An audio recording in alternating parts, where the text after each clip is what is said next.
Okay then ನಾವು ಇದಿಷ್ಟೇ ಬಂದ್ಬಿಟ್ಟು ಗಾಯತ್ರಿ ಗೆಸ್ಟ್ ಹೌಸ್ ನೋಡ್ಬೋದು. ಎಲ್ಲ ಮುಗಿಸ್ಕೊಂಡು ಹೊರಡ್ತಾ ಇದ್ದೀವಿ. ಈಗ ಟೈಮ್ ಬಂದ್ಬಿಟ್ಟು ಸಮಯ 8:25, 8:15 ಅನ್ಕೊಳ್ಳಿ. ಡೆಸ್ಟಿನೇಷನ್ ಬಂದ್ಬಿಟ್ಟು ಈಗ ಗವಿಬೆಟ್ಟ ಆಫ್ ರೋಡ್ ಟ್ರಯಲ್ಸ್ ನೋಡ್ಕೊಂಡು ದೆನ್ ಅಲ್ಲಿಂದ return to via Hassan Bengaluru. Good bye to Dharmasthala. ಚೆನ್ನಾಗಿ ದರ್ಶನ ಆಯ್ತು. ನೈಟು 10 ನಿಮಿಷಕ್ಕೆ ಹಿಂಗೋಗಿ ಬಂದ್ಬಿಟ್ಟು 10 ನಿಮಿಷಕ್ಕೆ ದರ್ಶನ ಆಗೋಯ್ತು ನೈಟು. ಒಂದು ವಾಟರ್ ಫಾಲ್ಸ್ ಹುಡುಕುವ ಪ್ರಯತ್ನ ಇದು.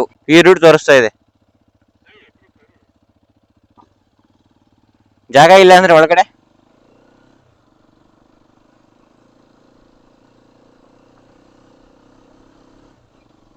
ನೋಡ್ರಪ್ಪ. ಯಾವ್ದಿದು ಗುರು, ದಾರಿ ಇದ್ದಂಗಿಲ್ಲ.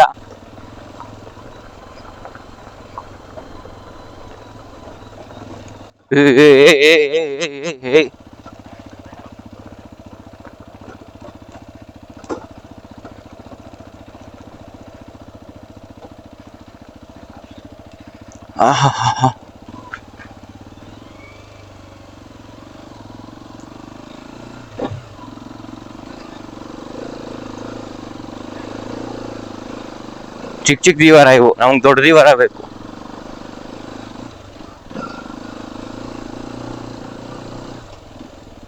ಈಗ ಯಾವ್ದೋ ಮನೆ ಇದೆ. ಬೈದ್ರೆ ಅವರು.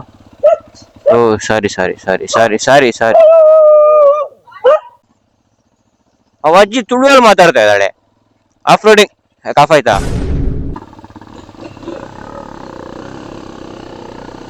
ನೋಡ್ರಿ ಗುರು, ಎಂತ ಸಾಹಸ, ಹರಸಾಹಸ ಒಂದು ವಾಟರ್ ಫಾಲ್ಸ್ಗೆ.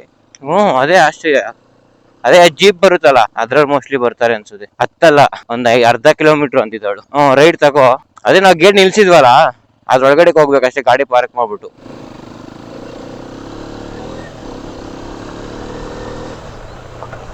ಅಲ್ಲ, ವಾಟರ್ ಫಾಲ್ಸ್ ಇರೋದು ಇಲ್ಲೇ, ಬಟ್ ರೌಂಡ್ ಹಾಕೊಂಡ್ ಬರ್ಬೇಕು ನೀವು ಅಂದಿದ್ದವ್ರು. ಅಕ್ಕ ನಿಂಗೋದ್ರೆ ಏನ್ ಸಿಗುತ್ತೆ ಈ ರೂಟ್ ಅಲ್ಲಿ? ಗಾಯಸಿರಿ ಒಳಕೋ ಅಪ್ಡೇಟ್ ಮಾಡ್ತೀನಿ ನೋಡಿ. ಫಾಲ್ಸ್ ಹೆಂಗ್ ಹೋಗೋಣ ಇಲ್ಲಿ? ಇರವ ಫೋನ್. ಈ ಕಡೆ ಬರೋದು ವಾಟರ್ ಫಾಲ್ಸು, ಈ ಕಡೆ ಇಲ್ಲಿ ಬರುತ್ತೆ. ಗೊತ್ತಿಲ್ಲ ಅಲ್ಲಿ ಏನಿದೆ, ಹೆಂಗಿದೆ, ಏನು ಸಿಚುವೇಶನು. ಯಾವುದೋ ಸುಮ್ಮನೆ ಕಾಣಿಸು ಹೋಗ್ತಾ ಇದೀವಿ. ನೋಡ್ಬೋದು ಗಾಡಿ ಅಲ್ಲಿ ಪಾರ್ಕ್ ಮಾಡಿಬಿಟ್ಟು ಇದರಲ್ಲಿ ಹೋಗ್ತಾ ಇದ್ದೀವಿ. ರೋಡ್ ನೋಡ್ರಪ್ಪ ಹೆಂಗಿದೆ. ಸೌಂಡ್ ಕೇಳಿಸ್ತಾ ಇದೆ ಇವಾಗ ಲೈಟಾಗಿ. ಇವಾಗ ಕೇಳಿಸ್ತಾ ಇದೆ ನೋಡ್ರಿ ವಾಟರ್ ಫಾಲ್ಸ್ ನೋಡ್ರಪ್ಪ. ಅದು ಇವಾಗ ಹತ್ತೋಣ, ಹತ್ತೋಣ ಮೇಲಿಕ್ಕೆ.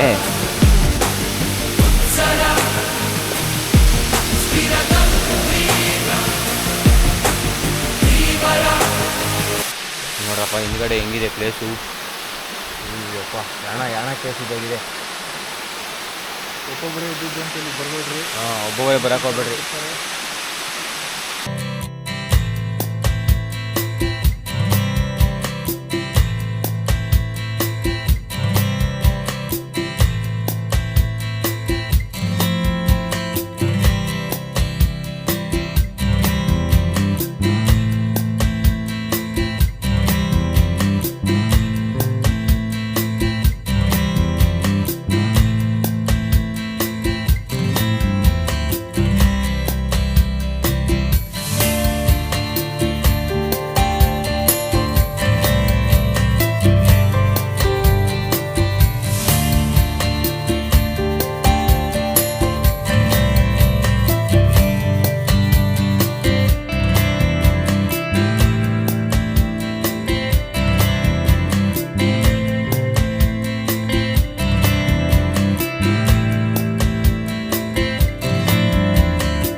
ಒಂದು ವಾಟರ್ ಫಾಲ್ಸ್ ನ ಕತೆ ಮುಗೀತು. ನೋಡೋದಲ್ಲ ವಾಟರ್ ಫಾಲ್ಸ್ ಹೆಂಗಿದೆ.